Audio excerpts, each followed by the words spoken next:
Hello mga idol, welcome to my vlog. So ayan, for today's video Idol, ay ipapasilip ko sa inyo yung aking mga papasilip kong iyong ito. sapatos na pasalubong ko sa Pilipinas pag uwi ko. Ayan. Ayan mga sapatos na pasalubong ko sa Pilipinas pag uwi ko sa mga relatives ko sa Pilipinas. So ayan, meron tayong mga light safety shoes pala. Yan yung mga sapatos natin na iuwi natin sa Pilipinas. Huwag mo isali, itlog mo na yan. So ayan mga idol, meron tayong mga pambabae dyan ng mga sapatos na galing po siya sa basurahan. Napulot ko sa basurahan dito sa Saudi. Pasilip na yung itlog So ko. ang gaganda. Ang gaganda, may mga tig 5 inches. Pasilip ko sa kanya yung itlog ko eh. May mga 3 inches. Again. 3 inches.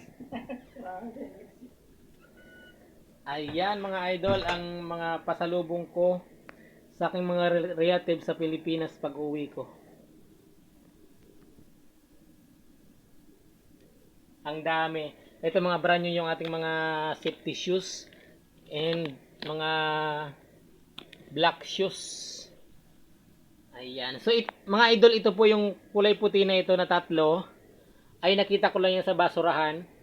So ang gaganda nila mga idol, oh. Ang gaganda po at ang lilinis kasi nilabahan ko na. Ayan, walang kasira-sira mga idol, tingnan nyo, oh. Walang kasira-sira yan. So galing lang yan sa basurahan. Ayan, magaganda, oh. Siyempre mahal din yan pag binili. So hindi ko naman to afford bilihin kaya galing lang sa basurahan. At siyempre ito po yung mga galing sa basurahan natin. Nakita ko lang, pinulot ko kasi sayang. Ayan. Ito yung mga gandang mga sapatos pambabae. Ito yung ang gaganda, oh. Walang sira. At ito pa.